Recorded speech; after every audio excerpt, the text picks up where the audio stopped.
Right, hello again. I haven't done a video update for a while, so I thought I would. Excuse the background. Fortunately, Mary, my wife, doesn't see all my videos and therefore won't be killing me because I'm filming this with the laundry in the background, as my office is used as also the laundry room. Anyway, to sort of give you an update as to where we are with the project. So far, it's almost week 4. I've spoken to Plymouth City Council, spoken to my councillor Tina Toy, who has been put on to help me with the project by the council leader Tudor Evans. Had a brief conversation with Johnny Mercer. I think they saw their prime directive as to helping me get some land. I've told them that. Sorry.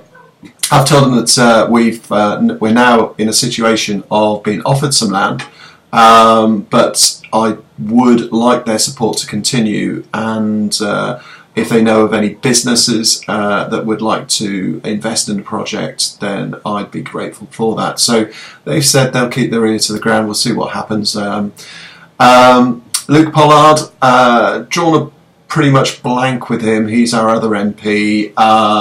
Didn't get a lot of positive emails back from him. It was a case of another gardening project. Well, it's not another gardening project, and it's not just all about people who are downgraded and haven't left the services yet. This is for veterans, but it's also for those people who are living at home and are feeling probably a bit down in the dumps, maybe even worse, facing some sort of mental illness issues, for like depression, because of long separations. There are people who go on ship, for example, who get to go to sea and away from home for at least 6 to 9 months a year, and that does have a toll on a family relationship. And you know, the second half of the project is to actually involve people like my son, who have had disabilities all their lives, and some with mental illnesses as well.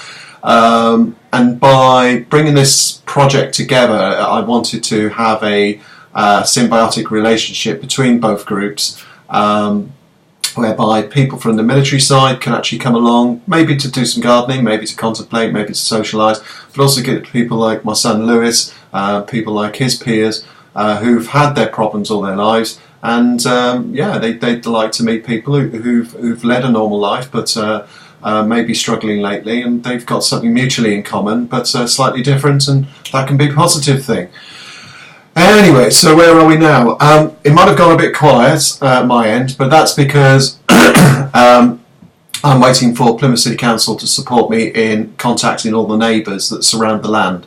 The people that surround that piece of land, if we get a majority of them saying that they're happy with what we're doing, then that's perfectly fine. I am starting to try and put costs together, because the reason I haven't gone into fundraising big time is because I don't quite know what I'm fundraising for or how much I'm fundraising for. So first thing is, I put in a survey request, which apparently is free, by South West Water. South West Water do tell me, from looking at Google, that the steps leading to the park area, if we can call it, where the project's supposed to be, is going to pose a problem, and that providing us with water will mean that we can only go as far as the steps, as far as they're concerned, because it goes onto private land. Excuse me one moment. That's better. So that is a problem, but it's only one of many hurdles that we'll have to go over. It's not a dead end. So I've written to Tudor, his PA, and my local councillor Tina, and I've actually asked them if I can meet with a city engineer to see what can be done. Firstly, one of the steps on Abbotsbury Way, if you have a look at the Patreon website, and if you are a patron, you would have had initial privilege to this. I've indicated what the Google map shows, and you'll have a good idea of the layout of the land there. But on the Abbotsbury Wayside, we've got the least number of steps, and at some point, if we do proceed with this positively, we'll need some disabled access, maybe turning those steps into a sloped entrance. Now, that could be an opportunity then for water to be plumbed beneath those steps into the land itself.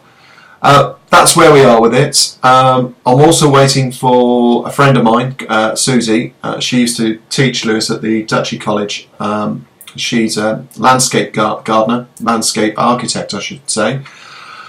And she's offered to give me her words of wisdom and advice. I want her to see the land first to actually get some idea of what things we can include there. In my head, what I want to include is a cabin that people can sit in.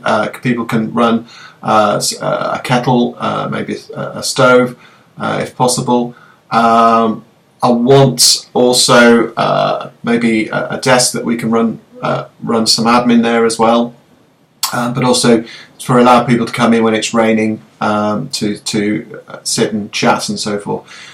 We need also then possibly a shed-sized object, and I literally mean probably garden shed, where we could create some natural outside toilets. Acquaintance of mine last Sunday actually showed me their allotment, and they've got a composting outside toilet, which he says works really well and is very clean apparently. So I'd like to get that going. And then we need a storage area. He actually showed me over Central Park that they've got a storage, one of those shipment containers with a secure door on, which would be impossible to break in. And he said if you can get one of those, that would be perfect for storing tools. Well, trouble with that is that we would need a crane that would go over houses that would be able to plonk that in, and I don't think that might be possible, but we can look at it. It's another thing. Then, of course, after sleepers, we're looking for sort of rail sleepers that we can create raised beds. Yes, we have got quite a large area to dig up, but a lot of people, raised beds is going to be the way forward for them, so you need those as well. So these are all the costs that we're thinking about. Also want electricity, so I'm thinking of solar panels and maybe some storage power as well to go with that. So those are all the things I need to sort of cost up.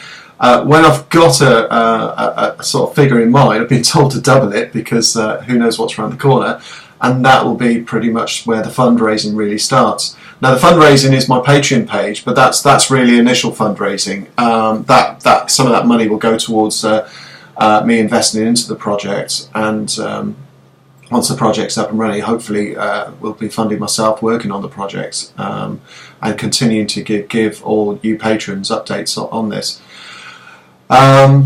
So what do I need from people now? What I do need is, if anybody is watching this video or perhaps has even read my introductory comments for this posting, I need ideas of who I can go to for grants, because whilst I'm costing all this up and doing a bit of background work and research, we've got the Royal British Legion, Royal Navy and Royal Marines charity as well. Those are the two obvious first ports of call. I've already been to Help for Heroes. They're not in a position locally here to help us. They're already tied into a 5-year lease on a gardening project as well. So for people that are actively working in the military. If you could give me any comments on my Facebook page for the project, any further funding. I'm going to be talking to something known as the Plymouth Octopus Project, POP. I do have a telephone meeting with a gentleman that I've been trying to pin down for a couple of weeks now. A week today. That's Friday, Friday the 20th. No, sorry, it's Monday the 23rd. So we're going to be having a chat with him. called Octopus because I believe the idea of this project is that they reach out to various funding pots to help fund things, and have a chat with him as well. But please, the purpose of this post is really for you guys to rack your brains. You might have a network of people who know people, and I'm looking for businesses that want to invest in this. You could be a local business that want to take part in some sort of charity or project that's community based like this, or it could even be that you know of various groups, associations that do go out of their way of funding projects like this. So if you've got any thoughts, please put them in your comments and reply to me, and we'll hopefully I can tap those up when we are ready to move forward at a bit more pace, hopefully very soon. All right, thank you.